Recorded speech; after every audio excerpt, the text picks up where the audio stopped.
Vi har finnet året The Conqueror, og hva er det? Arthur Højgaard spelar bass og synger backing vocals. Jasper Jan Olsen spelar trummor. Kåre Karlsson syns. Heine Juros, gitarrspelare. En sånn balker som tekken, hvordan det kommer sammen? Ja, vi känner oss från skola och ja, det är alla tofton. Så skola och arbete. Ja. En sånn kapping, en nekve vending lag døy til en sånn kapping? Ja, det är en vändning till. Vi där vant på så kväntan och sista veckan där.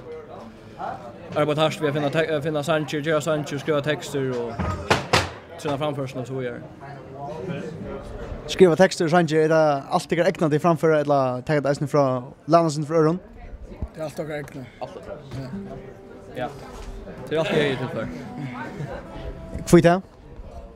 Man var originaler. Man var kanske komma capping och spela. Ja. Ringta komma längt vid öron tillfär. Ointressant att spela framna. Ointressant om att spela och knurr.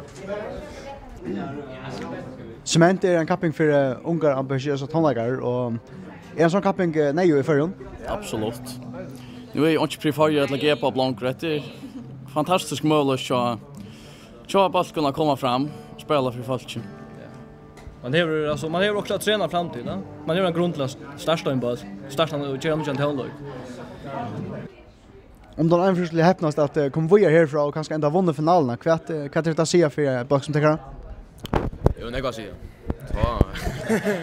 Jo, så ger vi vara mer seriösa. Bara säkert att satsa på att få en flow. Och ja.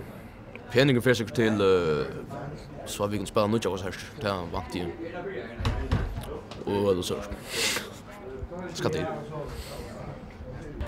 Tack samtalena och gå ett ny kappingen. Tack för det.